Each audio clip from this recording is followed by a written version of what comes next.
საღამოშვიდობის მეცხრე არხის საინფორმაციო სამსახური დღის ამბებით ბრუნდება პირდაპირ ეთერში. თქვენ უყურებთ ახალ 6-ზე სოსო კაციძესთან ერთად. დღეს მეცხრე არხის საერთაშორისო მრჩეველთა საბჭოს ერთ-ერთი წევრი რობერტ მენარდი სტუმრობდა. ფრანგი ჟურნალისტი და პრესის თავისუფლების საერთაშორისო დაღიარებული დამცველი მეცხრე არხის ახალი ამბების ჯგუფ შეხვდა. გაეცნო რეპორტიორების მუშაობის სპეციფიკას. დღესვე მან ტელევიზია დაათვალიერა, სადაც საბჭოს დანარჩენ 4 წევრთან ერთად იმუშავებს. მეცხრე არხის საერთაშორისო მრჩეველთა საბჭო 5 სექტემბერს შეიქმნა. მრჩეველთა საბჭოში არიან Les Kelby საერთაშორისო ურთიერთობების საბჭოს საპატიო პრეზიდენტი, გაზეთ New York Times-ის საერთაშორისო კორესპონდენტი და სარედაქციო გვერდის რედაქტორი. ლი ჰამილტონი ყოფილი კონგრესმენი, 11 სექტემბრის კომისიის თანათავმჯდომარე და უდრო უილსონის ცენტრის ყოფილი პრეზიდენტი. ლარი კინგი CNN-ზე ლარი კინგის შოუს წამყვანი და ქველმოქმედი, გიორგი მარგოლაშვილი საქართველოს საზოგადოებრივ საქმეთა ინსტიტუტის რექტორი და რობერტ მენარდი, ფრანგი ჟურნალისტი და პრესის თავისუფლების საერთაშორისო დაღიარებული დამცველი. La première chose que je retiendrai პირველ რიგში ვგრძნობ, რომ საქმე მაქვს იმ ადამიანებთან, რომლებსაც შემსავით უნდათ აკეთონ თავიანთი საქმე, წესივრად და პატიოსნად. პირველი რაც თვალში მოხვდა ის არის, რომ ძალიან დიდი განსხვავება აქვს ქვეყანაში არსებულ რეალობასა და იმას შორის, რასაც ჩვენ დასავლეთიდან ვხედავთ. აქ ჟურნალისტებს ემუქრებიან. ძალიან დიდი საფრთხეა თქვენთვის აქ მუშაობა ასეთ პირობებში და ეს ძალიან მაფიქრებს. ესენგეხებას მონაწილეები მასტქერისა და მასტოფერის პრინციპების მოქმედების გაგრძელებას არჩევნების შემდეგაც მოითხოვენ. კომპანიის მონაწილეებმა გავრცელეს მიმართვა საქართველოს ხელისუფლების მიმართ, რომელშიც მასტქერის და მასტოფერის პრინციპების მოქმედების გაგრძელების მოთხოვნებია დასაბუთებული. როგორც ესენგეხებას მონაწილე ორგანიზაციების ხელმძღვანელები აცხადებენ, პრინციპების მოქმედებამ მნიშვნელოვანი წვლილი შეიტანა მრავალფეროვანი ინფორმაციის ხელმისაწვდომობის საქმეში, თუმცა ინფორმაციის მიწოდება მოქალაქეთა მნიშვნელოვანი ნაწილისთვის კვლავ შეზღუდული რჩება. ამის ერთ-ერთი მთავარი მიზეზია სხვადასხვა ორგანიზაციების კუთვნილი სატელიტური თებშების სათანადო სამართლებრივი საფუძვლების გარეშე დაღადაღების ფაქტი. ესენგეხებას მონაწილე ორგანიზაციების მოთხოვნით დაუყოვნებლივ უნდა მოიხსნას ყადაღა ტელეკომპანიების კუთვნილ ანტენებზე და უზრუნველყოფილი იყოს მათი გავრცელების შესაძლებლობა, რაც შეეხება მასტქერის პრინციპს. ესენგეხებას მონაწილეები აცხადებენ, რომ ეს პრინციპი უნდა მოქმედებდეს მინიმუმ 2015 წლამდე, სანამ საქართველოში ტელემაუწყებლობა ციფრულ ფორმატზე არ გადავა. ამასთან კომპანიის მონაწილეები იმედოვნებენ, რომ დღეს გაცხადებული მოთხოვნები დაკმაყოფილდება და ამაში თავის როლს შეასრულებს თავისუფალი მედია, არასამთავრობო ორგანიზაციების აქტიურობა და საზოგადოების მოთხოვნა. დღეს ჩვენს მიმართვაში ორ საკითხზე გავაკეთეთ აქცენტი. ერთი ეს იყო მასტქერისა და მასტოფერის გაგრძელება არჩევნების შემდგომაც. მეორე კი ყადაღის მოხსნა იმ მედია საშუალებებზე, რომელთა სატელიტურ ანტენებსაც ყადაღა დაედო ბოლო თვეებში. ორივე საკითხი ძალიან მნიშვნელოვანი მიგვაჩნია და ძალიან დიდი იმედი გვაქვს, რომ ამისი განხორციელება მოხერხდება. ის არგუმენტი, რომელიც ჩვენ ყოველთვის გვესმოდა მმართველი პარტიის მხრიდან, არ არის ღირებული. აქ საზოგადოებრივი ინტერესი უფრო ზევით დგას, ვიდრე და უფრო წინ დგას, ვიდრე რაღაც გარკვეული მცირედი რაღაც ფარგლების შექმნა, ან ჩარჩოების შექმნა კერძო ბიზნესისთვის. 2 თვის განმავლობაში მასტქერის შემოღებას მიესალმა მთელი მსოფლიო, ამითი ამაყობდა თვითონ ხელისუფლებას და შესაბამისად მე არ მგონია რამე დგას წინ იმას, რომ გაგრძელდეს კიდევ თქვათ ასეთი საამაყო გადაწყვეტილება წამომავლობაც. ბიზნესის ლოგიკიდან გამომდინარე მათ აწყობთ, რომ კონდეთ სხვა ტელევის ქართული რეიტინგული არხები ჩართული, მაგრამ რატო არ თავენ? იმიტომ არ თავენ, რომ ვიღაც ტელეფონით რეკავს, ვიღაცა სხვა გზებით აფრთხილებს, რომ არ ჩართოთ. და ნუ ისინიც რაღაცა ხელებს ალბათ ისე წევენ და არ თავენ. ამიტომ ჩვენ გვჭირდება გარანტია. და გარანტია არის კანონი. ხელისუფლების არგუმენტი არის ყოველდღე უსუსური, გამომდინარე იქიდან, რომ სრულიად ალოგიკურია, როდესაც ასე ვთქვათ ბაზარზე კონკრეტული კომპანია აბონენტს თავაზობს გაცილებით უფრო მდიდარ და მრავალფეროვან პაკეტს და ამაზე ამბობდნენ, რომ ეს არის ბიზნესში ჩარევა. მეცხრე არხის ექსკლუზიური ინტერვიუ რიჩარდ მაილსთან, ცნობილი დიპლომატი და ამერიკის შეერთებული შტატების ყოფილი ელჩი საქართველოში ქვეყანაში შექმნილი ვითარების ანალიზს აკეთებს და მეცხრე არხთან მოახლოებული საპარლამენტო არჩევნების მნიშვნელობაზე საუბრობს. ის ასევე იხსენებს ვარდების რევოლუციის პერიოდს და მის შემდეგ განვითარებულ მოვლენების ანალიზს აკეთებს. დიპლომატის შეფასებით 2003 წლის შემდეგ ქვეყნის შიგნით დემოკრატიული განვითარებისა და საგარეო ურთიერთობების თვალსაზრისით დასავლეთი იმედგაცრუებულია. წინასაარჩევნო გარემოს მიმოხილვისას კი მაილსი აცხადებს, ყველამ ვიცით, რომ პოლიტიკა ბინძური საქმეა, მაგრამ რაც ბოლო ხანს ხდება საქართველოში, ცდება პოლიტიკურ ფრაქციებს შორის ნორმალური ბრძოლის საზღვრებს. მეცხრე არხის ექსკლუზივი ნახეთ თავარ გამოშვებაში 9 საათზე. ეს არჩევნები ძალიან მნიშვნელოვანია და ბევრმა დასავლელმა ლიდერმა უკვე ისაუბრა ამის შესახებ. ბევრი დასავლელი ლიდერი და მათი წარმომადგენლები საქართველოში ჩამოვიდნენ, რომ ხელი შეეწყოთ სამართლიანი და ღია არჩევნებისათვის. Ფიქრობ, რომ ყველა საქართველოშიც და საზღვარგარეთაც ყურადღებით დააკვირდება ამ არჩევნებს, რაც ისეთივე მნიშვნელოვანია, როგორც 2003 წლის არჩევნები. ის არჩევნებიც უაღრესად მნიშვნელოვანი იყო, თუმცა სწორად არ წარიმართა. შედეგად შევარდნაძე გადადგა და ოპოზიციას საშუალება მიეცა ახალი მთავრობა ჩამოეყალიბებინა. ჩვენ რა თქმა უნდა დავინახავთ ამ არჩევნებზე რა მოხდება. არ სულს ვიცინასწარ მეტყველო, მაგრამ ეს არის უაღრესად მნიშვნელოვანი არჩევნები არა მხოლოდ საქართველოსთვის, არამედ ევროპისა და მთლიანად საერთაშორისო თანამეგობრობისთვის. არ მინდა იმაზე საუბარი, რომ არჩევნები ცუდად ჩატარდება, მაგრამ თუ ასე მოხდა, ეს იქნება დიდი იმედგაცრუება და შეაფერხებს დასავლეთსა და სხვა ერებთან საქართველოს ძლიერი კავშირების განვითარებას. ეს არ იქნება კარგი საქართველოსთვის. CSKA-ს თავმჯდომარე ადასტურებს, რომ რუსეთში მყოფი საქართველოს მოქალაქეები საპარლამენტო არჩევნებში მონაწილეობას ვერ მიიღებენ. მისი განცხადებით, საარჩევნო უბნები გახსნილია ყველგან, სადაც წინა არჩევნებზეც იყო. სურაბ ხარატიშვილის თქმით, ერთადერთი გამონაკლისი ამ შემთხვევაში არის რუსეთი, რომელიც საქართველოს საგარეო უწყების მიერ საარჩევნო კომისიისთვის გადაცემულ სიაში არ იყო. მისივე განცხადებით, არჩევნებში მონაწილეობა უცხოეთში არალეგალურად მცხოვრებ საქართველოს მოქალაქეებს უპრობლემოდ შეუძლიათ. ამისთვის საჭიროა მათ გაიარონ არა საკონსულო აღრიცხვა, არამედ საკონსულო რეგისტრაცია. ჯერჯერობით ჩვენ გახსნილი გვაქვს იქ, სადაც წინა არჩევნების დროს ჰქონდა, წინა არჩევნების დროს იყო გახსნილი. ერთადერთი გამონაკლისი არის ამ შემთხვევაში ხარ რუსეთი, რომელიც ვთქვათ სიაში, რომელიც საგარეო საქმეთა სამინისტრო განმოცხადდა, სად შეიძლებოდა უბნების გახსნა, რუსეთი ამ სიაში არის. პოლიტიკური პარტიების რეიტინგი ცნობილია ინდიის კვლევის თანახმად კითხვაზე, რომელი პარტია დგას თქვენს შეხედულებებთან ყველაზე ახლოს, გამოკითხულთა 38% ნაციონალურ მოძრაობას ასახელებს. 14% კოალიცია ქართულ ოცნებას პასუხზე უარს აცხადებს, 18% არის ის 16%-მა 9% ამბობს, რომ მის შეხედულებებთან ახლოს არც ერთი პარტია არ დგას. 4% ასეთად ქრისტიან დემოკრატებს ასახელებს, 1% კი სხვა ოპოზიციურ მოძრაობას.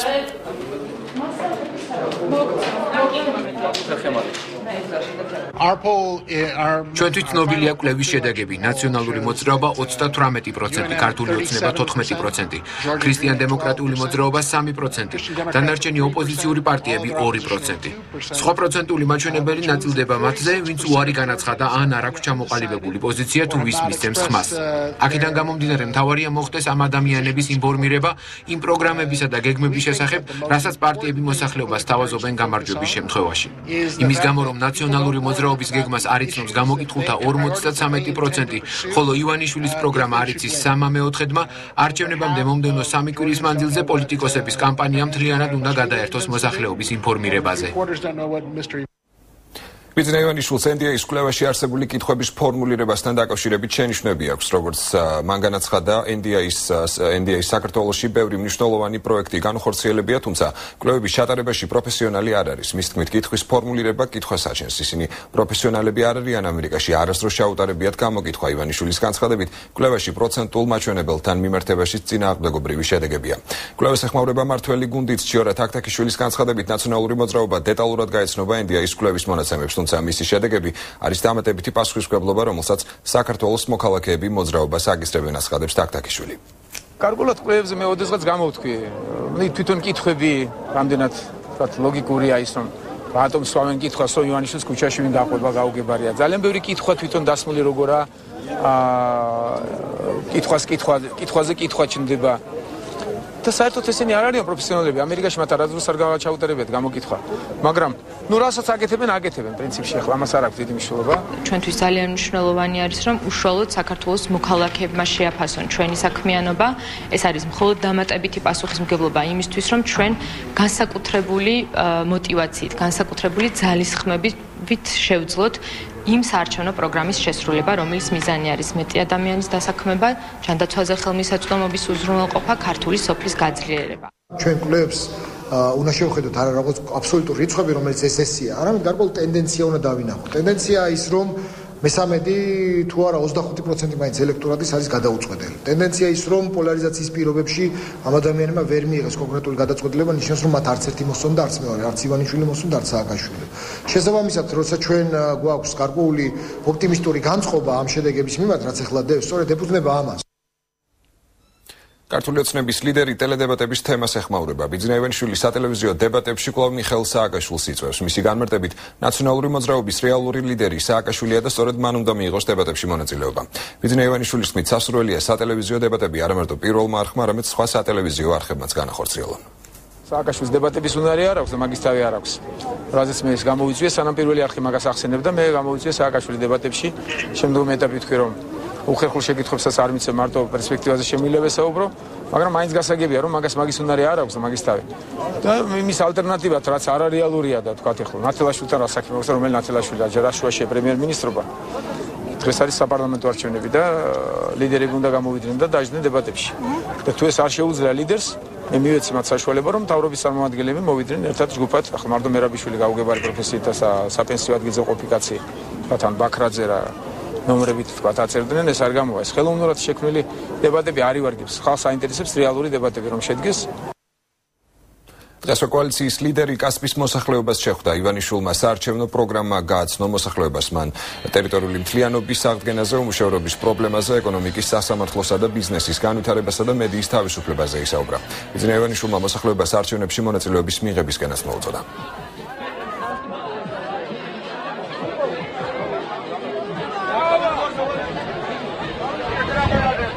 ყველანი მოდით არჩევნებზე. ვერაფერს ვერ გააყალბებებ.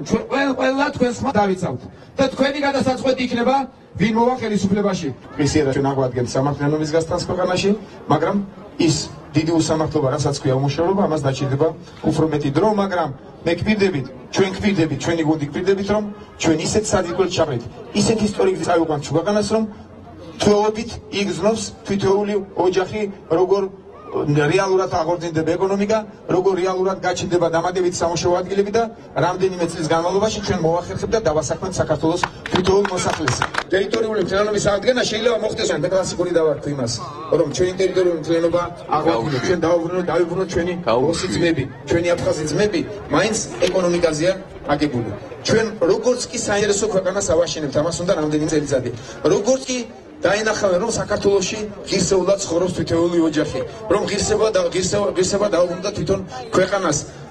ამის შემდგომ ევროპაც, ამერიკაც გაცილებით მეტყურადღებას დაუთმობს საქართველოს. ჩვენ რეალურ საფუძველს ჩაუყრით, რეალურ გარემოს შევქმნით და რეალური ეკონომიკური აღორძინება დაიწყება ქვეყანაში. ამას გვიდებით.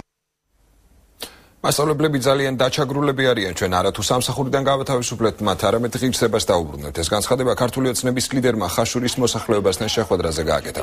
მან პედაგოგების საარჩევნო პროცესში მონაწილეობაზე გაამახვილა ყურადღება და აღნიშნა, რომ ხელისუფლებამ მასწავლებლებთან დაკავშირებული მისი განცხადების არასწორი ინტერპრეტირება მოახდინა.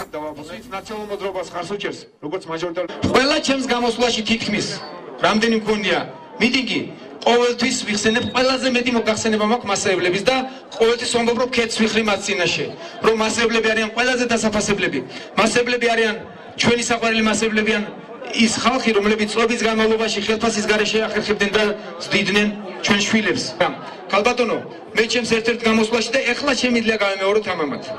ხელისუფლება, რომელიც ამ სიყალბის მანქანაში ძალიან ხშირად მასწავლებლების ჩათრევას ცდილობს, აიქ მიმართე და დღესაც მიმართავ ამ მასწავლებლებს, რომ არ დაემორჩილოთ, არ გააკეთოთ და არ იმუშაოთ გაყალბებაზე.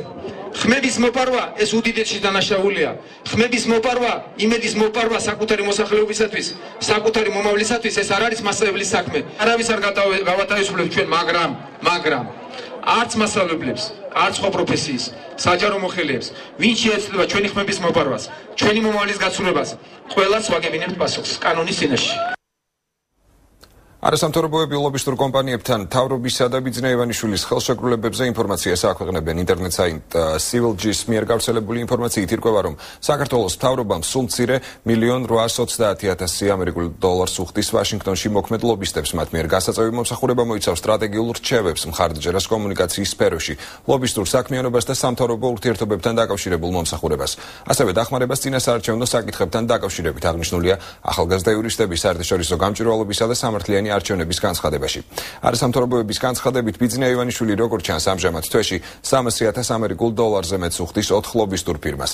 დაქირავებული კომპანიების მოვალეობები მოიცავს ამერიკის კონგრესისა და პრეზიდენტ ობამას ადმინისტრაციის წევრთა ლობირებას, მედიის მონიტორინგსა და ინფორმაციის მოძიებას, მედიასთან ურთიერთობებს და ციფრული საშუალებებით კამპანიის წარმოებას, მათ შორის ვიდეო რგოლებისა და დოკუმენტური ფილმების მომზადებას და ამერიკაში, ევროპასა და საქართველოში მხარდამჭერთა ქსელის შექმნას სოციალური მედიისა და ვებგვერდის საშუალებით, აღნიშნულია განცხადებაში. არასამთავრობოები მიიჩნევენ, რომ როგორც საქართველოს მთავრობამ, ისე ბიძინა ივანიშვილმა საჯარო უნდა გახადონ ლობისტურ კომპანიებთან დადებული ყველა ხელშეკრულება და არ უნდა დაუშვან აღნიშნულმა საქმიანობამ გადაჭარბებული გავლენა მოახდინოს საქართველოში მიმდინარე პოლიტიკურ პროცესებზე. ლობისტური კომპანიების დაქირავების საკითხზე განცხადებას აკეთებს თინა ხიდაშელი. ეს ყველაფერი მაშინ დაიწყო, რაც 11 დღის განმავლობაში ბანკ ქართუს წინააღმდეგ პირდაპირ მნიშვნელობით შტურმი მიმდინარეობდა, აცხადებს ქართული ოცნების ლიდერი. ხიდაშელმა ნაციონალური მოძრაობის ლობისტურ კომპანიებზეც ისაუბრა და აღნიშნა, რომ ამ პოლიტიკურ ძალაზე არა მხოლოდ კონკრეტული კომპანიები, არამედ უცხოეთში აკრედიტებული საქართველოს დიპლომატიურ კორპუსშიც მუშაობენ. მისივე თქმით, ყველა შესაბამის ხელშეკრულებებზე ხელი უშროების საბჭოს მდივანს გიორგი ბოკერიას აქვს მოწერილი და ფულს სახელმწიფო ხარჯავს. ხიდაშელის განცხადებით, მართველი გუნდის ლობირებით დაკავებულები არიან უცხოეთში აკრედიტებული საქართველოს საელჩოები და არსებობს ამის მტკიცებულებებით. საპირისპირო ბრალდებით გამოდის უმრავლესობის ერთ-ერთი ლიდერი აკაკი მინაშვილი. მისი თქმით, ივანიშვილის მიერ დაქირავებული ლობისტები სახელმწიფოს წინააღმდეგ მოქმედებენ და ამერიკას საქართველოს შორის პოზიტიური ურთიერთობების შეწყვეტას ცდილობენ. არასოდეს არ დაგვიმალავს, რომ ლობისტური კომპანიები არის ყავს დაქირავებული ბატონ ბიძინას. ეს ყველაფერი დაიწყო ბანკი ქართუთი. დაიქირავა ბანკმა პირველად ბატონმა ბიძინამ უბრალოდ საბანკო ურთიერთობებისთვის ამერიკაში კომპანია, არა ლობისტური, არამედ საადვოკატო. ზუსტად რამდენი არის თანხა, რომელსაც ამ საქმისთვის იხდის ვინმე, მე არ ვიცი, ეს შეუძლებელია რომ მივიცოდე, იმიტომ რომ ეს ძირითადად დამოკიდებულია შესრულებულ სამუშაოზე. საინტერესოა ნაციონალური მოძრაობის ლობისტური კომპანიების საქმიანობა, იმიტომ რომ კიდევ ერთხელ მორიგჯერზე ცდილობენ, რომ ყველას თვალშინაც არის შეაყარონ საქართველოს მოსახლეობას, აუდიტის სამსახურს, არასამთავრობო ორგანიზაციებს, იმით რომ ამბობენ, რომ თითქოს ეს ლობისტური კომპანიები ქართული სახელმწიფოს ინტერესების სამსახურისთვის არიან დაქირავებული, მარტო ისინი კი არა. საქართველოს ყველა საელჩო, პრაქტიკულად ყველა საელჩო ამერიკის შეერთებული შტატებიდან მოყოლებული და ევროპული სახელმწიფოებით თავად ევროკავშირში საელჩოთი დასრულებული, ასევე ერთი კაცის და ერთი პოლიტიკური ძალის პიარით და ლობირებით არიან დაკავებული. ეს არის კომპანიები, რომელიც ემსახურებიან სახელმწიფოს ინტერესებს იმისათვის, რომ უფრო სწრაფი, უფრო ინტენსიური და უფრო ეფექტური გახდეს საქართველოს ინტეგრაცია შუაატლანტიკურ ალიანსში და საქართველოს ინტეგრაცია ევროკავშირში. რა შეეხება ბიძინა ივანიშვილის ლობისტურ კომპანიებს, ამ ლობისტურ კომპანიების მთავარი მიზანია ზიანი მიაყენონ საქართველოს. ჩვენ გვახსოვთ, მათი მოქმედებები კონკრეტულ ადამიანებთან ცდილობდნენ დაერწმუნებინათ ის ადამიანები, რომ მაგალითად შეწყვეტილი იყოს შეერთებულ შტატებსა და საქართველოს შორის ურთიერთობა. ამიტომ ბიძინა ივანიშვილი თავის ფულს, რომელიც ნაშოვნია რუსეთის ფედერაციაში, საერთოდ იყენებს იმისათვის, რომ მაგალითისთვის, კონკრეტულ მაგალითად, ამერიკამ შეუწყოს დახმარება საქართველოს. ეს არის ახალი 6 საათზე. ხმაურით დაიწყო დღეს თბილისის სახელმწიფო უნივერსიტეტის ეზოში არასამთავრობო ორგანიზაციების მიერ გათავისუფლებული პროფესორების მხარდამჭერი აქცია. უნივერსიტეტის დაცვის თანამშრომლები აქციის გასაშუქებლად მისულ მედიას უნივერსიტეტის ეზოში არ უშვებდნენ, რასაც დაცვის თანამშრომლებსა და არასამთავრობო სექტორის წარმომადგენლებს შორის შელაპარაკება მოყვა. მოგვიანებით აქციის მონაწილეებმა საპროტესტო წარმომადგენლებმა უმაღლესი სასწავლებლიდან პროფესორების ლელა გაფრინდაშვილის და დავით ნარმანიას გათავისუფლება გააპროტესტეს.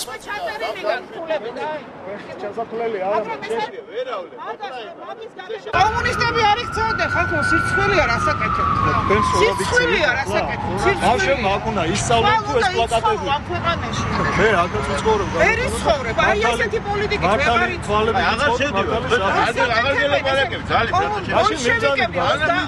სამოციანი წლების ბოლშევიკები ეგრე არ იქცეოდნენ. და ისწავლონ თუ ამას უნდა ვახსოვთ ჩვენ 2006 წლის მოვლენები, როცა ჩაკეტეს პროფესურა და დაიწყო დიქტატი, სრული დიქტატი უნივერსიტეტის მიმართ. ახლა ეს გრძელდება ეს პროცესი და სამწუხაროდ ჩვენ ხედავთ ახლა ვითარებას, როცა აგერ მობილიზებულია უამრავი ადამიანი, რომელიც გვეუბნება, რომ უნივერსიტეტის ეზოში რაღაც დადგომა პლაკატები თურმე ყოფილა კანონსაწინააღმდეგო მოქმედება. ამას ჩვენ არ უნდა ვაპროტესტებდეთ. პირველ რიგში განათლების მიღების მსურველი უნდა აპროტესტებდეს, თუ მისი უნივერსიტეტიდან საუკეთესო პროფესურა დაითხოვეს. ფინანსური მონიტორინგის სამსახურმა ქრისტიან-დემოკრატიული მოძრაობა 5,000 ლარი დააჯარიმა. სახელმწიფო აუდიტის სამსახურმა 31 ივნისს ქრისტიან-დემოკრატიული მოძრაობის ორგანიზებით გურჯაანში დიდების მემორიალზე კახეთის მოსახლეობასთან გამართული შეხვედრისას ჩატარებული ღონისძიების დაფინანსებასთან დაკავშირებული საკითხების შესწავლის მიზნით ადმინისტრაციული წარმოება ჩაატარა. მონიტორინგის პროცესში დადგინდა, რომ პოლიტიკურმა გაერთიანებამ დაარღვია ორგანული კანონი და შემოწირულობის შესახებ ინფორმაცია 5 დღიან ვადაში არ აცნობა სახელმწიფო აუდიტის სამსახურს. და არც ფინანსური საქმიანობის სამსახურ დოკუმენტაციაში ასახანათქვამია სახელმწიფო აუდიტის სამსახურის განცხადებაში.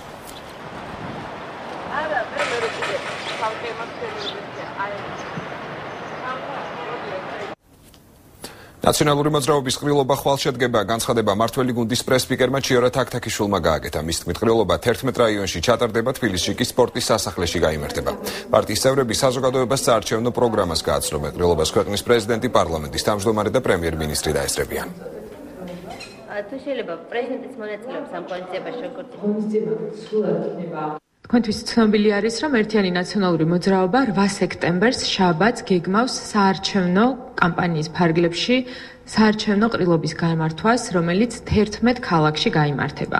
თქვენთვის უკვე ცნობილი არის ამ ქალაქების დასახელება, თქვენთვის ასევე ცნობილი არის, რომ თითოეულ ქალაქში მონაწილეობას მიიღებენ ამ შეკრებაში ერთიანი ნაციონალური მოძრაობის წარმომადგენლები იმ რეგიონებიდან, რომლის რაიონულ ცენტრში სტარტდება ღონისძიება. თქვენთვის ასევე ცნობილი არის ის, რომ თბილისშიც გაიმართება ღონისძიება, კერძოდ სპორტის სასახლეში გაიმართება ასეთი ღონისძიება და მასში მონაწილეობას მიიღებენ თბილისის ორგანიზაციის წარმომადგენლები. სახელმწიფო აუდიტის სამსახურმა ამორჩეულთა ლიგას პოლიტიკურ პარტიებთან გათანაბრებული პირის სტატუსი მიანიჭა. კოკა გუნცაძის განცხადებით, ცესკომ ამორჩეულთა ლიგას 2012 წელს 138 ნომრის განკარგულებით ადგილობრივი საადამკვირვებლო სტატუსი მისცა. გუნცაძე ამბობს, რომ ამორჩეულთა ლიგას საზოგადოებრივი ორგანიზაციაა და უფლება აქვს დააკვირდეს არჩევნებს. მისივე თქმით, ხელისუფლებას აქვს ფაქტები და ინფორმაცია საარჩევნო სიებთან დაკავშირებით და მათ სურთ ამორჩეულთა ლიგას საარჩევნო უბნებს ჩამოაცილონ. არათანაბარ უსამართლო და არაკონკურენტულ საარჩევნო გარემოში ჩაატაროს არჩევნები და ამ გზით შეინარჩუნოს მონოპოლია ძალაუფლებაზე და ტოტალური კონტროლი სულ უფრო და უფრო აბსურდულ ხასიათს იძენს. სახელმწიფო ერთი ხელით CSKO-ს მეშვეობით ამბობს, რომ ჩვენ ვართ სადამკვირვებლო ორგანიზაცია და გვაქვს უფლება დავაკვირდეთ საარჩევნო უბნებზე არჩევნებს, ხოლო მეორე ხელით სახელმწიფო აუდიტის სამსახურის მეშვეობით ამბობს, რომ ჩვენ ვართ საარჩევნო მიზნების მქონე სუბიექტი და გათანაბრებული პოლიტიკურ პარტიებთან. საზღვარგარეთ ხმის მიცემისა და პოლიტიკური პარტიების წარმომადგენლების დაფინანსების საკითხებით CSKO-ს არასამთავრობო ორგანიზაციებისა და პოლიტიკური პარტიების წარმომადგენლებმა დღეს მრგვალ-მაგიდასთან განიხილეს. CSKO-მ კიდევ ერთხელ განმარტა უცხოეთში მყოფი ემიგრანტებისთვის საარჩევნო რეგისტრაციის პროცედურები, რაც ეხება პოლიტიკური პარტიების წარმომადგენლების საკითხს, საარჩევნო ოლქებსა და უბნებში მყოფ პოლიტიკური სუბიექტების წარმომადგენლებს CSKO დააფინანსებს. შეხვედრაზე საკითხის დეტალები დაზუსტა. საარჩევნო სუბიექტები გამოგიგზავნიან იმ რაოდენობას და რა სახელებს და გვარებს თავიანთი წარმომადგენლების, რომლის მიხედვითაც ჩვენ გავაკეთებთ გაანგარიშებას, ანუ უბანზე წარმომადგენელი 60 ლარი, ოლქში წარმომადგენელი 120 ლარი და შესაბამის თანხას გადაურიცხავთ. ქართული დასის პოზიცია არის ყველა საქართველოს მოქალაქე, რომელიც დაადასტურებს მის მოქალაქეობას. არ უნდა იყოს ვალდებული წარმოადგინოს საცხოვრებელი ადგილის ცნობა, რაც შეეხება მეორე საკითხს, რომელიც ეხება წარმომადგენლების დაფინანსებას, ამასთან დაკავშირებით ყველაფერი ძირითადად გაწერილია კანონმდებლობით. ყველა ქართველ საქართველოს მოქალაქეს, ეს იქნება ლეგალურად თუ არალეგალურად, მათ აქვთ უფლება მივიდნენ, შესაბამისი რეგისტრაცია გაიარონ, ეს არ არის საკონსულო აღრიცხვაზე დადგომა და სხვა ოფიციალური დოკუმენტაცია მათ არ ჭირდებათ ამისთვის. სუგდის სასამართლოში გიორგი ფოჩხუას მკვლელობის საქმის განხილვა დაიწყო. დღეს ბრალდების მოწმეების ნაწილი დაიკითხა. მკვლელობაში ეჭვმიტანილის ბექა ცობეხიას ბიძამ მოსამართლეს დაუდასტურა, რომ მასთან მკვლელობის ღამეს სახლში ბექა ცობეხია და მისი მეგობარი ნიკოლოზ ბაძაღუა მივიდნენ და აფხაზეთში გადასასვლელად ფული სთხოვეს. მოწმის თქმით, ცობეხიამ და მისმა თანხმლებმა პირმა მას განუცხადეს, რომ მკვლელობა მოხდა. თავად ბრალდებული დანაშაულს არ აღიარებს. ცობეხიას ბრალი 119 მუხლით განზრახდა ანგარებით მკვლელობაში ედება, რაც 15-დან 20 წლამდე უვადო პატიმრობას ითვალისწინებს. ნიკოლოზ ბაძაღუას კი დანაშაულის დაფარვის 2-დან 4 წლამდე პატიმრობა ემუქრება. ბაძაღუა თავს დამნაშავედ ცნობს.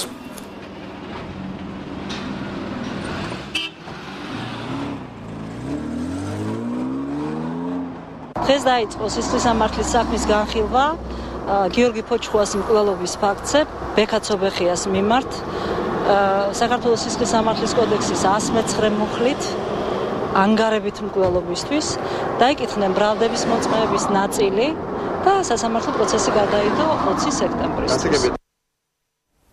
გორის სამხედრო ნაწილში გარდაცვლილი ჯარისკაცის ოჯახის წევრები დამნაშავისთვის საშელის უმაღლესი ზომის შეფარდებას ითხოვენ. ისინი თვითმკვლელობის ვერსიას გამორიცხავენ. ჯარისკაცის დედა ლალი მახარაშვილი ამბობს, რომ გარდაცვლილი შვილის ხეულზე წამების და ცემის კვალი აღენიშნებოდა. მისი თქმით, გარდაცვალებამდე რამდენიმე თვითადრე კობა მახარაშვილი მშობლებს წერილებს წერდა და სამხედრო ნაწილის შეცვლაში დახმარებას ითხოვდა. ოჯახს ეჭვი აქვს, რომ სამხედრო ნაწილში კობა მახარაშვილს ფულსაც ძალავდნენ. ფაქტთან დაკავშირებით აღზრულია სისხლის სამართლის საქმე და დაკავებულია 26 წლის სერჟანტი.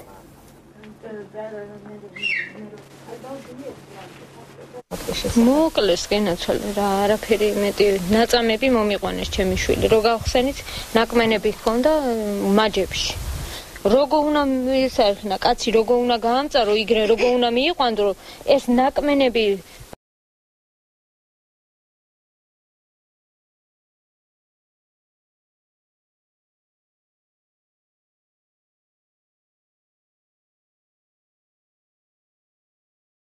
სხვა მოყო ესტებდნენ. მათი თქმით, ახალგაზრდული მოძრაობის წევრი ბექა ჯიკიძე უკანონოდ არის დაკავებული. ახალგაზრდული ფრთის წევრები მოუწოდებენ სამინისტროს შეწყვიტოს ეწოლა და ხელი შეუწყოს.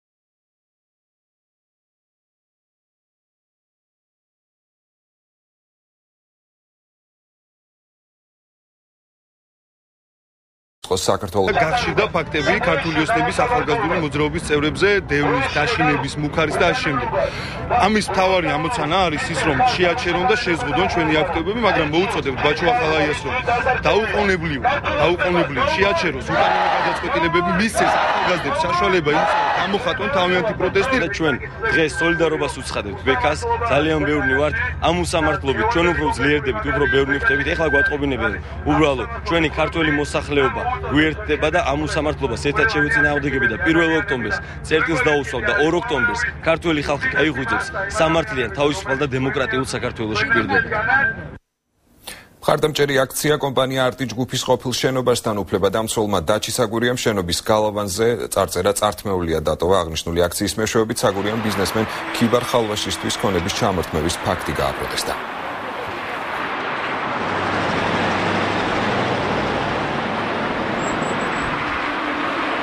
აჩაღურად დარბეული ორგანიზაცია კომპანია არტი ბატონ ქიბარხალვას მის მესაკუთრეს წაართვეს ეს ქონება ეს კომპანია და მიწასთან გაასწორეს იმ ადამიანებმა ვინც ეს ჩაიდინეს ვინც წაართვეს მის კანონიერ მესაკუთრეებს პასუხი უნდა აგონ აუცილებლად სასამართლოს წინაშე და ეს წართმეული ქონება კი უნდა დაუბრუნდეთ მათ კანონიერ მესაკუთრეებს ჩვენ მივალთ ყველა ესე წართმეულ ობიექტზე და როგორც ეხა აი აქ დავაწერეთ რომ ეს კომპანია არის წართმეული ყველას დავაწერთ თქვენ უყურებთ ახალ 6 საათზე. ქართული ოცნების ხოროწყუს აქტივისტ დემ კვარაცხელია სასამართლომ 35-დღიანი პატიმრობა შეუფარდა. კვარაცხელია სამეგრელოს მედია ორგანიზაციის ოპერატორის კობა ალექსანდრიას სიტყვერ შეურაცხყოფაში დაადანაშაულეს.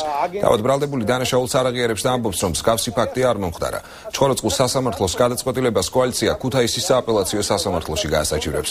სამეგრელოს მედია ორგანიზაცია რამდენიმე თვის წინ შეიქმნა, ისინი კოალიციის წარმომადგენლებს დასტევენ და პროვოკაციულ კითხვებს უსვამენ. სამეგრელოს მედია ორგანიზაციას სამეგრელოში აპარატურით აღჭურვილი 10 ჯგუფი ყავს. ბუნებრივია ინტერვიუსთვისაც რაც გინდა ის ჩართე ისენიათ კამერების ის რომ დააქვს დემ კვარაცხელია იქნა ადგილობრივი პოლიციის მიერ დაკავებული. მინდა აღვნიშნო რომ სწორედ ჩვენი გუშინდელი აქტიურობით და ამ ხალხის განწყობით ვისაც მე გუშინ შევხვდი ადგილობრივი ხელისუფლება არის ძალიან შეშინებული და პრაქტიკულად გადავიდა პირდაპირი პოლიტიკურ დევნაზე. იქ იყო მოსახლეობა, რომელსაც არ უნდოდა ამ ხალხის იქ ყოფნა, ვინაიდან ისინი იმყოფებოდნენ ოჯახში და აქედან გამომდინარე კერძო მფლობელობის გადაღების უფლება თუ მეპატრონე არ არის ამის თანახმა, არავის არ აქვს. მიუხედავად ამისა, ესენი ურცხვად, ჯიუტად იღებდნენ მოსახლეობას. აბსოლუტურად არის დაცინვა.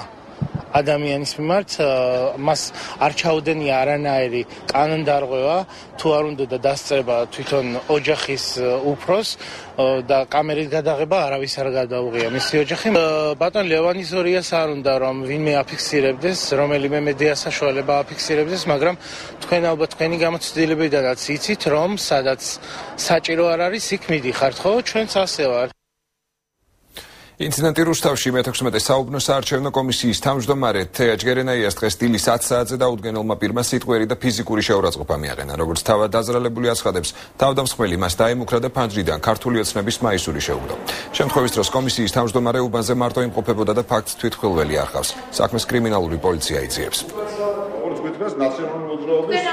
მოვისმინეთ საუბნო საარჩევნო კომისიის მონაყოლი განცხადება იმასთან დაკავშირებით თუ რა შეევითხოვა, ანუ უბანზე მოსულს როცა ის გახდათ მარტო ჯერ შესაბამისად სხვა წევრები მოსულები არ იყვნენ და ხსნიდა ფანჯარას, ვიღაცა დაუდგენელი პიროვნება, რომელმაც სახის დანახების საშუალებაც არ მისცა, ფაქტურად დაესხა თავს. ქართული ოცნების ტყიბულის ორგანიზაციამ დაბა ორპირის თემში კიდევ ერთი ოფისი გახსნა. კოალიციას საოფისედ საკუთარი სახლი ერთ-ერთმა მოქალაქემ საკუთარი ინიციატივით დაუთმო. პრეზენტაციას კოალიციის მაჟორიტარი დეპუტატობის კანდიდატი ტყიბულში ელისო ჩაფიძეც დაესწრო.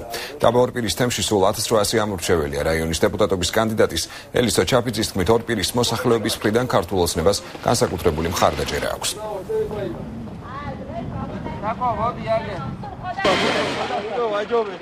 დღეს ჩვენ გვაქვს პრეცედენტი, როდესაც ხალხის მოთხოვნით ორპირში, სადაც ძალიან დიდია ქართული ოცნების მიმართ მხარდაჭერა, გაიხსნა კიდევ ერთი ოფისი ქართული ოცნების. ეს არის სუფთა საზოგადოებრივი ინიციატივა. უკვე ქართული ოცნების მუხტი ნათლად ჩანს.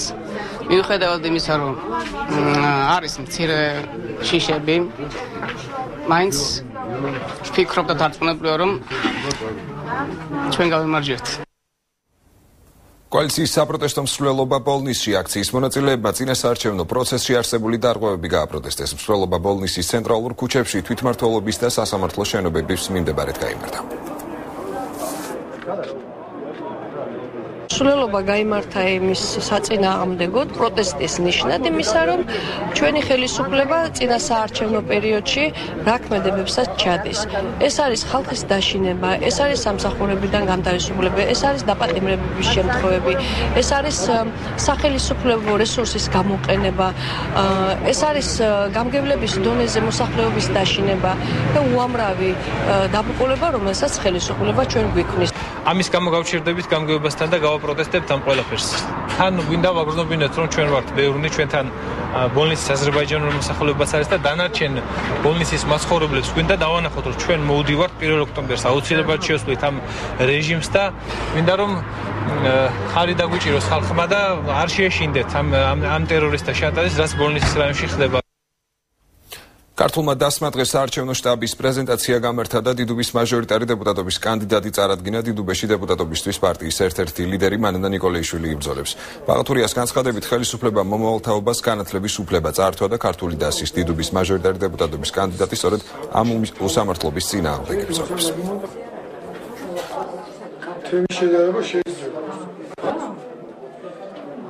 ეს ჩვენ წარვადგინეთ დიდუბის მაჟორიტარი დეპუტატობის კანდიდატი, საქართველოს განათლების ლიგის პრეზიდენტი ქალბატონი მანანა ნიკოლეიშვილი, რომელიც პარალელურად არის ჩვენი პარტიის ერთ-ერთი ლიდერი. ნაცმოძრაობა მომავალთაობას წაართვა უფლება განათლების და ზოგადად წაართვა მომავალთაობას თავისი მომავალი, ამიტომ დიდუბეში სწორედ მანანა იქნება, მის ამ უსამართლობის და ძალაუფლების წინააღმდეგ იბრძოლებს. შევიტანთ კონსტიტუციაში ცვლილებას და სკოლამდელი განათლება და არა აღზრდა. ეხლა აღზრდა იქ მხოლოდ ჩაწერილი კონსტიტუციაში გახდება უფასო, რა თქმა უნდა საშუალო სკოლაში აიწევა განათლების ხარისხი, სახელმძღვანელოები იქნება უფასო.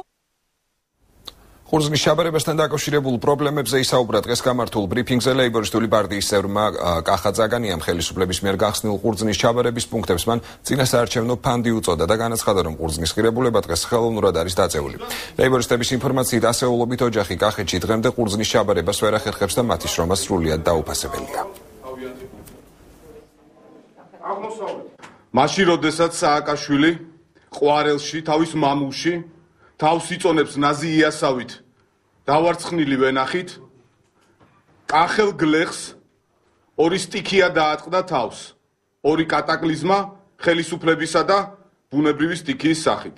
მოუწოდებთ სააკაშვილს და ხელისუფლებას დროულად შექმნან სახელმწიფო სავალდებულო ჩაბარების პუნქტები, სადაც კახელი გლეხი მიიტანს ყურძენს და რეალურ საბაზრო ფასში შეძლებს რომ ჩააბაროს. კარტებლის რაიონის სოფელ მარტყოფის მოსახლეობა დახმარებას ითხოვს. სოფელს არ აქვს სასმელი და სარწყავი წყალი არ ემსახურება ტრანსპორტი და სასწრაფო დახმარების მანქანა. მოსახლეობა ადგილობრივ ხელისუფლებას უმოქმედობაში სადანაშაულებს. სოფელ მარტყოფის მკვიდრის იური მათიაშვილის თქმით არხი საიდანაც სოფელი სარწყავი წყლით მარაგდებოდა დაანგრეულია. სასმელი წყალი კი იმდენად დაბინძურებულია, რომ ეპიდემიის საფრთხეს ქმნის. ამ ზამთარს უპატრონობისაგან ჩაინგრა არხი, გაუბედურდა, განადგურდა და მთელი დღემდე უწყლოდ არის სოფელი და მოსახლეობა საერთოდ. განცხადება დავწერე და მოვიდა გუბერნატორი. ნახა იქა და დაიწყეს სამუშაო და იმდენი გაჭიმეს, რომ აი ბოლო აგვისტოს ბოლო რიცხვი გამოვიდა წყალი. მოდი სოფლემდე არც არის მოსული. სასმელი წყალი უბდიმივად არ აგვაქვს. ეს კარგი ხო, სამ დღეში ერთხელ იყო მართალი, მაგრამ უსუფთავოთ. აი ჭიაყელები არიან, მოძებენ ყოველთვის. მარტყოფში ამბობენ, რომ სოფელს სასწრაფო დახმარების მანქანა დროულად ვერ ემსახურება, რადგან ადგილობრივებს სასწრაფო დახმარების გამოძახება რუსთავიდან ან გარდაბნიდან უწევთ. სასწრაფო არა ჩვენ შევთანხმდით. მე მაგალითად ჩემი მეუღლე ძალიან უმძიმეს მდგომარეობაში იყო და რო დავრეკეთ სანამ სასწრაფო მოვიდა, ჩემი მეუღლე გადაიცვალა. ადგილობრივების განცხადებით გამგებელს დახმარების თხოვნით არაერთხელ ვიმართეს, თუმცა უშედეგოდ. არსებულ პრობლემებზე სოფელ მარტყოფის გამგებელმა გენადი იორდანაშვილმა მეცხრე არხთან კომენტარი არ გააკეთა და მიზეზად მოუცვლელობა დაასახელა. გამოშვებას უცხოეთიდან მიღებული ინფორმაციით განვაგრძობთ საპრეზიდენტო არჩევნებამდე ზუსტად ერთი თვით ადრე ბარაკ ობამა პრეზიდენტობის კანდიდატი ოფიციალურად გახდა. ჩრდილო კაროლინაში დემოკრატიული პარტიის ყრილობის მესამე დღეს მოქმედმა პრეზიდენტმა მეორე ვადით კენჭისყრაზე თანხმობა ფორმალურად განაცხადა. სიტყვით გამოსვლისას ობამამ პრეზიდენტობის პირველი ვადის შეცდომებსა და მიღწევებზე ისაუბრა და იმედი გამოთქვა, რომ ამორჩეველი მას კიდევ ერთხელ დაუჭერს მხარს. გამარჯვების შემთხვევაში კი პრეზიდენტი ობამა ამერიკელებს დარჩენილი პრობლემების მოგარებას პირდება.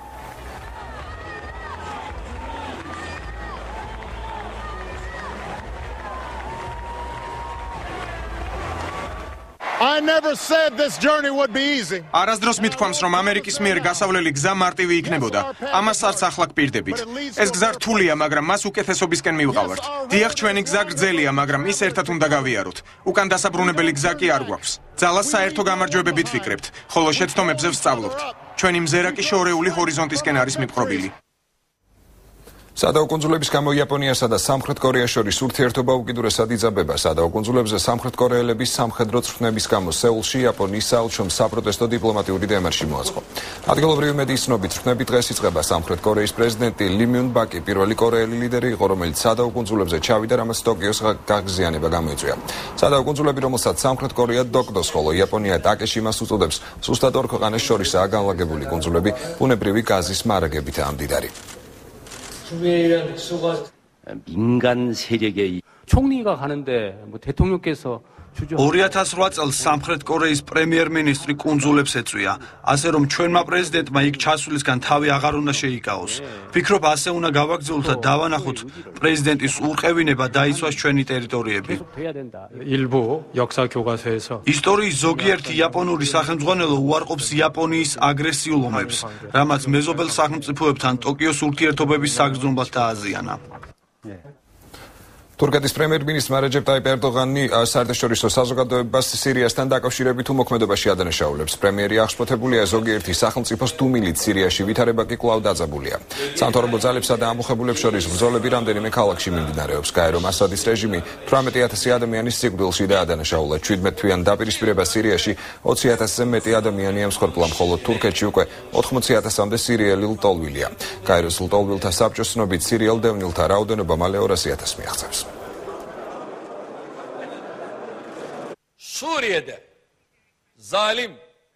სირიის დიქტატორულმა რეჟიმმა საკუთარი მოსახლეობა მასობრივად მოსპო. ზოგიერთი სახელმწიფო კი სექტანტური მოტივებით სირიის თემაზე დუმილს ამჯობინებს. არ მესმის ეს რა მიდგომაა. ვლადივოსტოკში აპეკის სამიტის დაწყებამდე რუსეთის პრეზიდენტი ვლადიმერ პუტინი ჩინეთის პრეზიდენტს ხუ წინტაოს შეხვდა. რუსეთსა და ჩინეთს ახლო დიპლომატიური და ეკონომიკური ურთიერთობები აქვთ. ორ ქვეყანას შორის ვაჭრობა ბოლო 2 წლის განმავლობაში 40%-ით გაიზარდა. რუსეთში იმედოვნებენ, რომ 2015 წლისთვის ორმხრივი ვაჭრობა 100 მილიარდს მიაღწევს. პეკინსა და მოსკოვს საერთო პოზიცია აქვთ სირიის საკითხზეც. ორივე ქვეყანა პრეზიდენტ ბაშარ ასადის გადაყენების წინააღმდეგია.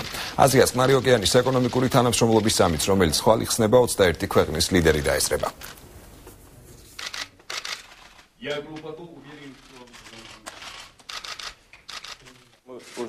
როგორც ადრე მრავალგზის გვითქვამს, რუსეთისა და ჩინეთის ურთიერთობებმა მაღალ დონეს მიაღწია. ამაში თქვენი პიროვნული წვლილი უდიდესია.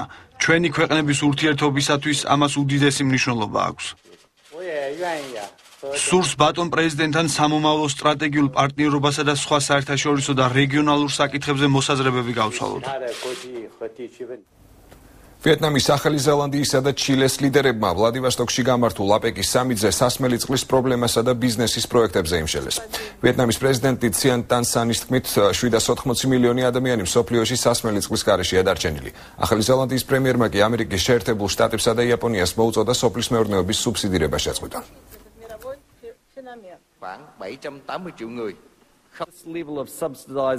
უშედეგო სუბსიდირებას აზრი არ აქვს.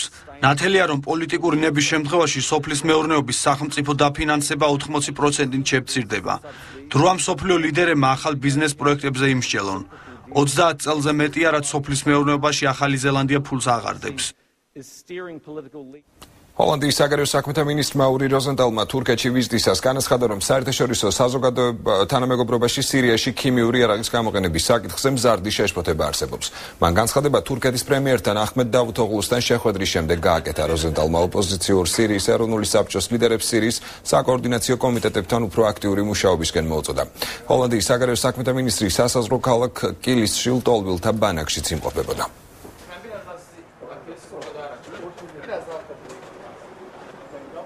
სირიის ქიმიური იარაღთან დაკავშირებით შეშფოთებას გამოთქვამთ. სურს კიდევ ერთხელ განვაცხადო, რომ საერთაშორისო საზოგადოება თანხმდება, რომ ქიმიური იარაღის გამოყენება ეს ის ხაზია, რომელიც სირიელებმა არ უნდა გაბედონ და არ უნდა გადაკვეთონ. სირიის ოპოზიციის ლიდერებთან სხვადასხვა საკითხებზე ვიმსჯელეთ. მათ ვურჩიეს სირიის ადგილობრივ კომიტეტებთან მჭიდრო კონტაქტი იქონიონ. პაკისტანმა და ინდოეთმა მეგობრულ ატმოსფეროში უნდა გააგრძელონ მეზობლობა. ინდოეთის საგარეო საქმეთა მინისტრი სამდღიანი ვიზიტით პაკისტანს სტუმრობს, სადაც მას ხაზგასმულად პომპეზური დახვედრა მოუწყვეს. რომაჰალა მალაია კრიშნა პაკისტანელ კოლეგას რაბანი ჰარს შეხვდა. მედიის ცნობით სახელმწიფოებს შორის ორმხრივი ურთიერთობების ნორმალიზაცია და გააქტიურება მთავარი განსახილველი თემა იყო. მხარეები შეთანხმდნენ დობის აღდგენის აუცილებლობაზე.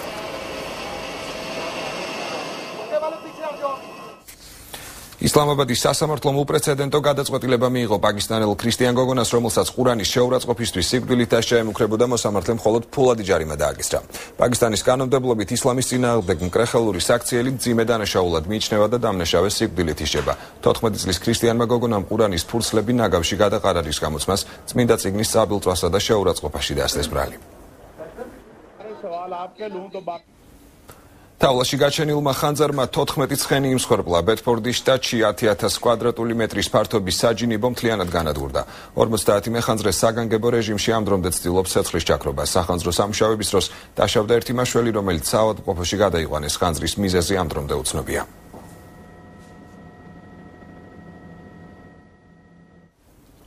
პუსრიაიოტის თავისუფლებაზე დარჩენილმა წევრმა ლოს-ანჯელესში MTV-ის დაჯილდოებისთვის სპეციალური ვიდეორგოლი გადაიღეს. კლიპში ჯგუფის წევრები ვლადიმერ პუტინს აკრიტიკებენ და ყველა ცნობილ მომღერალს, ვინც მათ მხარდაჭერა გამოუცხადა, მადლობას უხდიან.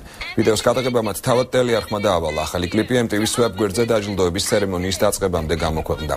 ამ გზით MTV პუსრიაიოტის საქმეზე საერთაშორისო ყურადღების მიპყრობას ცდილობს.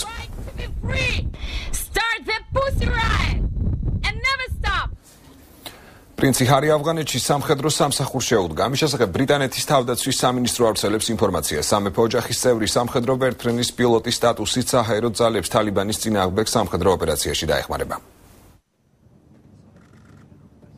დიდი ბრიტანეთის სამეფო ოჯახის წევრი დღეიდან რიგითი ჯარისკაცია. 27 წლის პრინცი მომდევნო 4 თვეს ავღანეთში გილმენდის პროვინციაში კემპ ბასტიონის სამხედრო ბაზაზე გაატარებს. პრინცს აპაჩის ტიპის სამხედრო ვერტმფრენის პილოტირება ევალება.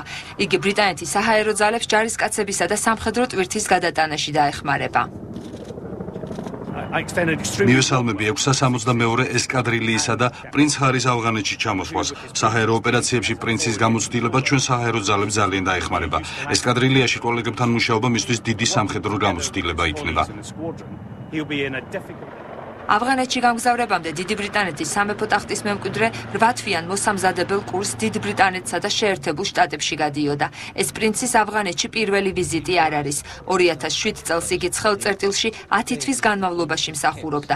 თალიბების მიერ სამეფო ტახტის მემკვიდრის ტყვედაყვანის საფრთხის გამო ბრიტანეთის მასმედია და თავდაცვის სამინისტრო ამ ამბავს ასაიდუმლოებდა. თუმცა 1 წლის შემდეგ დასავლურ პრესაში ინფორმაცია მაინც გაჟონა, რის გამოც ბრიტანეთის თავდაცვის უწყება იძულებული გახდა პრინცი ჰარი შინ დაებრუნებინა. უცნაური შემთხვევა ბუენოს-აირესში არგენტინელი ლუზ მილაგროს ფერონი მეორე დაიბადა და იგი ექიმებმა საავადმყოფოდან უკვე გაწერეს. ბავშვი 11 ապრილს ნაადრევი მშობიარობის შედეგად გაჩნდა და მალევე გარდაიცვალა. 12 საათის შემდეგ მორგში შვილთან გამოსამშვიდობებლად მისულმა დედამ აღმოაჩინა, რომ ბავშვი ცოცხალია.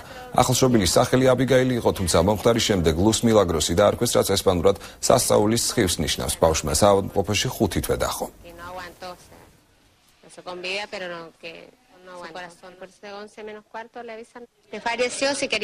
არ მინდოდა იმასთან შეგუება, რომ შვილი მომიკვდა.